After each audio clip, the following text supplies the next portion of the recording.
All right, welcome back to the Jamie Ross Show. Today I have local cartoonist Rick Parker. Rick has an upcoming show with Russell Christian at 1970 Arts Center coming up on March 29th. Did you say 1970? 1978. Oh, okay. Did I say 1970? It sounded like you said 1970, and that was we did have the show there 8 years ago. But it's 1978, and the other artist is Russell Christian. And he's a nice Christian fellow. He's a British guy, right? I don't know. I don't ask those kinds of questions. It might be politically incorrect to ask him a question. Right. He does kind of talk funny, though. But he said the same thing about me, but anyway. So have you had a showing there before? I don't know about Russell. I think Russell's had a show there before, and I was there with my work in December of what year is this? 1996, 2009, 2008 rather, and it was called the Bang Show. BANG stands for Buy It Now Guys or Buy It Now Girls, depending on what your sex is. And they try to specialize in inexpensive art for people who have inexpensive taste in art. But we try to, sell them as much as we possibly can, take the money and go out and spend it frivolously. Right. So this is called Depression Art. This is the Depression Art Show 2009. Russell and I had to come up with a theme for the show, and he was working actually. He has a job, but I stay home and draw funny pictures. But anyway, I wanted to call it the Bad Art Show, but they didn't think that would be appropriate. Why? They thought people might not come and see it if it was called the Bad Art Show. But I told them that people have been going to see bad art for many years. It's nothing new. But anyway, I'm not talking about the artist, the artwork here in Maplewood. I'm talking about that stuff that they show in San Diego and California and Chicago and New York and places, Boston, Philadelphia. Have I named any of your hometown yet? In Poland, they show that. Oh, now I'm going to be in trouble with the Polish people. But, anyway, we decided to call it the Depression 2009 Show, and my only hope is that the President Obama is not successful in turning the country's economic status around so it would mess up our show. You mean during that month? During the next, he's got a few more days here before we have the opening. The opening is this Sunday, the 29th of whatever month this is, March. Right. And we are expecting a big.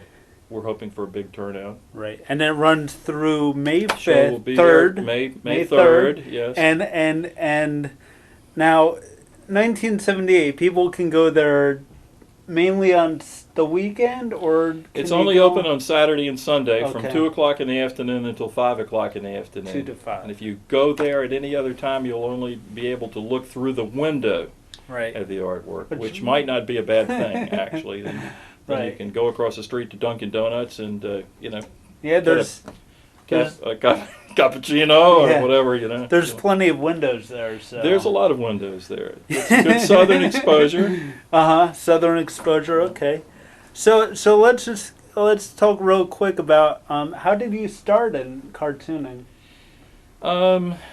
I wanted to be a comedian, actually, when I was a kid. I was a big fan of Jerry Lewis, and I thought Jerry Lewis was the greatest thing going, and I thought that if you could make people laugh, that would be a great thing. And people seemed to, they were always laughing at me. They're still laughing at me. Women are laughing at me. And so I realized, though, that I didn't have the type of personality that I could be a stand-up comic or performer, so I would have to do something at home in my, room, and then only show it to people if it was good. But I always liked to draw pictures, and I liked to make people laugh. So I thought a good way to do that would be to become a humor artist. Right. And I like to think my work is funny. Some people think it's depressing, but they just don't fully appreciate it. Right. Well, life is depressing, folks. Yeah. And you definitely do tend to have a slant towards creepy. Is that Well, true? I wish I hadn't said that. I wish I hadn't said that. I mean, Some people, you well, know. look. Well, it's Abraham Lincoln. I mean, you're calling Abraham Lincoln a creep. I mean, Right. This is Jamie Ross here, folks. He's just called one of the founding fathers of our country a creep. Well, And we got it on television A too. little bit demented. Well, you know, we've all seen pictures of Abraham Lincoln, and Right. he always looks so thoughtful, so distinguished. He has the weight of the world on his shoulders, but I thought it was time for him to move the hat back on his head. So, Okay. So anyway, that's do you? supposed to be Abraham Lincoln. Gotcha. Well, it looks just like him. Hey, Well, do you, thank God he's not alive today to dispute that. Yeah, I'll put that on a larger view for everyone to see. Here's Rick's Abe Lincoln picture, right there. And let's talk about what was the first cartoon you ever sold. Do you remember the first time you actually made money from this? Yeah, I think I was about 40 when I first made money from this. Uh-huh. Actually, unless you count the money that people paid me not to do drawings. Yeah. No, I never really was. My wife will attest to this. I've never really been particularly motivated, by financial gain. Right. I just assume that if you're an artist, that you're going to have to live a somewhat frugal existence. Instead Mhm. of driving a Lexus or a BMW, you'll have to drive a Volvo station wagon or an old Volkswagen or something like that. But, Yeah. Instead of eating in the finest restaurants in New York and Paris, you'll have to go to, McDonald's. Or Right. just buy soup from King's Yeah, here in Maplewood. That's yeah. the best deal going. Yeah. I hope I get some kind of freebie from the manager for the store. Well, Kings, yeah. But yeah, I mean, it's just an odd industry. You don't, hear people saying, "Oh, I hope to be a cartoonist one day." It's, Well, I think that I think people, people basically want to have a good time, Jamie. They associate that with fun. They think it'd be nice to be able to draw, funny pictures, and it really is, a great, thing to be able to do. right. I wish that I had concentrated a little bit more on being able to draw caricatures and things of people when I was younger, because there's really an art to that, and I never was good at it, so I sort of stayed away from that particular thing. Right. I found that I was much better at making people look bad than I was at making them look good. Yeah. Except in the case of that drawing that I did of you, which you'll have to show on your show. Okay. Folks, I'd like to say that he didn't like the drawing I did of him, but It's okay.